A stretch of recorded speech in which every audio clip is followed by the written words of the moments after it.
Sa panahon ngayon ay nauuso ang mga pelikulang may kinalaman sa mga zombie, mga nilalang na kumakain ng laman ng tao na tila kinukuhanan nila ng lakas. Marami sa mga tao ngayon ang nahuhumaling sa mga ganitong klase ng pelikula, lalo na yung mula sa ibang bansa. Pero alam nyo ba na hindi mo na pala kailangan pang manood ng mga pelikula ng ibang bansa kung ganitong tema lang din naman ang hanap mo? Dahil dito sa Pilipinas ay may sarili tayong klase ng kwento na tiyak na makapagpapanindig ng balahibo mo. At kung nakukulangan ka pa, alam mo ba na hindi lang pala ito basta kwento kundi nangyari talaga sa totoong buhay noong mga unang panahon sa Pilipinas. Ang aking tinutukoy ay tungkol sa isang tribo sa Pilipinas na pinagpiestahan ng utak ng mga tao at kanilang pinagsalusaluhan. Ito ay pinatotohanan ng isang manlalakbay na nakarating noon sa Pilipinas. Anong tribo nga ba ito at saan sila matatagpuan sa Pilipinas? Totoo nga bang may ganitong klase ng tribo sa Pilipinas noon? Kung sa tingin nyo na ang pagkain ng utak ng tao ay para lamang sa mga zombie, alam nyo ba na noong unang panahon sa Pilipinas, hindi na lamang pala mga zombie ang naaakit na kumain ng utak ng tao?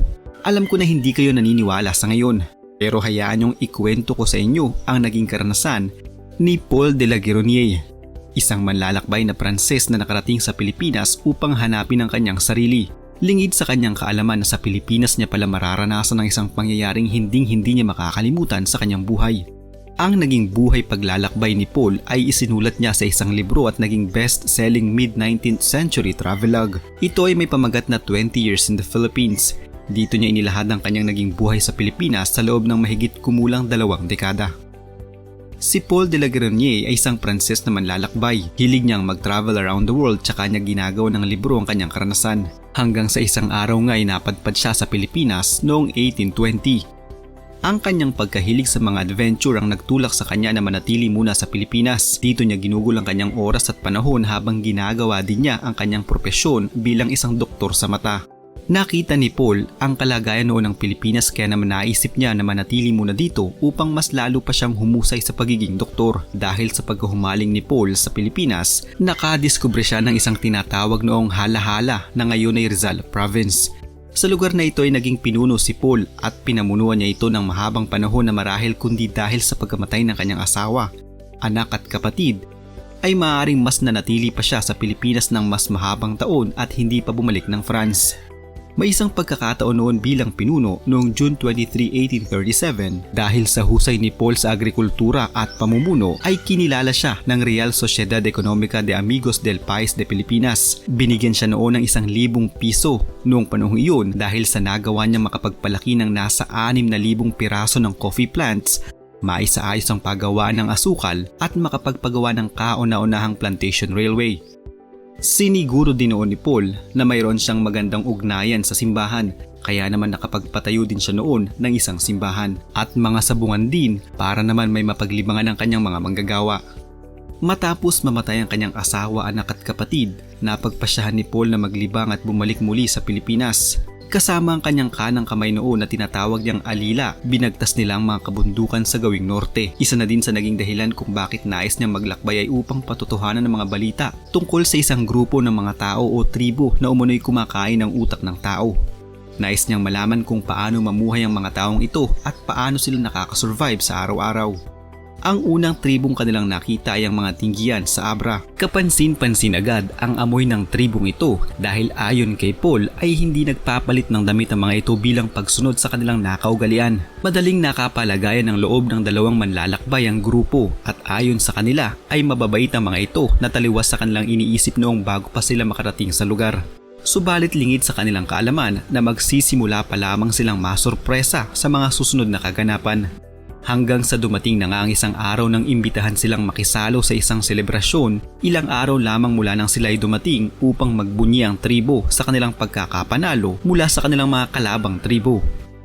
Ang tradisyon na ito ay isang selebrasyon kung saan pagsasalu-saluhan ng tribo ang utak ng mga natalo nilang kalaban.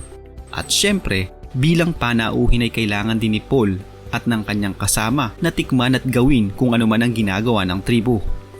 Ayon sa mismong kwento ni Paul, magsisimula ang tradisyon sa pagupo ng mga sundalo ng tribo at mga pinuno na nakapalibot sa kanilang tinatawag na sagradong lugar habang nasa gitna nila ang isang malaking lagayan ng basi o alak na gawa sa tubo.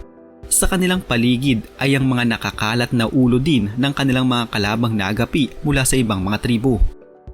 Matapos ang maikling mensahe ng pasasalamat at pagbubunyi mula sa mga pinuno ng mandirigma, isa-isa ngayong kukuha ng ulo ang bawat mandirigma at pipili ng sa tingin nilang mas marami ang utak. Bibiyakin nila ang bungo gamit ang sinaunang palakol upang masungkit ang utak mula sa loob nito. At dahil sa medyo buo-buo pa ang utak na kanilang nakuha sa loob ng ulo, tatawagin naman nila ngayon ang mga babaeng tinggian na sila namang magdidikdik at magdudurog sa utak hanggang sa maging pino ito at likido na maaari nang ihalo sa basi o sa alak na gawa sa tubo. Pagkatapos gawin ang naturang inumin ay tsaka naman ito pagpapasapasahan ng mga nakapalibot na mandirigma at isa-isa silang lalagok ng manamis-namis na inumin. Dahil sa takot na baka kung anong gawin sa kanila ng tribo, napilitan ng dalawang makilagok sa naturang inumin ng walang sabi-sabi. Inilarawan pa noon ni Paul ang inumin bilang alak mula sa impyerno. Gayunpaman, may mga ekspertong nagsasabing ang kwentong ito ay katahang isip lamang subalit ibang nagiging paliwanag ng kasaysayan dahil ayon din sa isang Amerikanong manlalakbay na nakarating din ng Pilipinas na si Dean Worcester. Nakasaksi din siya ng parehong pangyayari na naganap naman sa Kalinga. Ganito din ang naranasan ni William Alexander Pickering na mula sa Europa at naglakbay patungong Asya. Ayon sa kanyang aklat na Pioneering in Formosa noong 1898, ginagawa din ng mga sinaunang Formosan ang parehong tradisyon kung saan inihahalo ang utak ng tao mula sa ulo ng kanilang naagaping kalaban sa kanilang alak tsaka ito iinumin. Sa ngayon ay may mga grupo pa din ng mga kapatid nating tinggian na namamalagi sa mga kabundukan at kapatagan, partikular na sa Abra at parteng Ilocos. Nasisiguro natin na hindi na nila ginagawa ang parehong tradisyon at kaugalian mula sa kanilang mga ninuno. Ito'y parte na lamang ngayon ng nakaraan at ng kanilang mayamang kasaysayan. Tahimik silang namumuhay ngayon at pinapayabong ang kanilang mayamang tradisyon at kultura.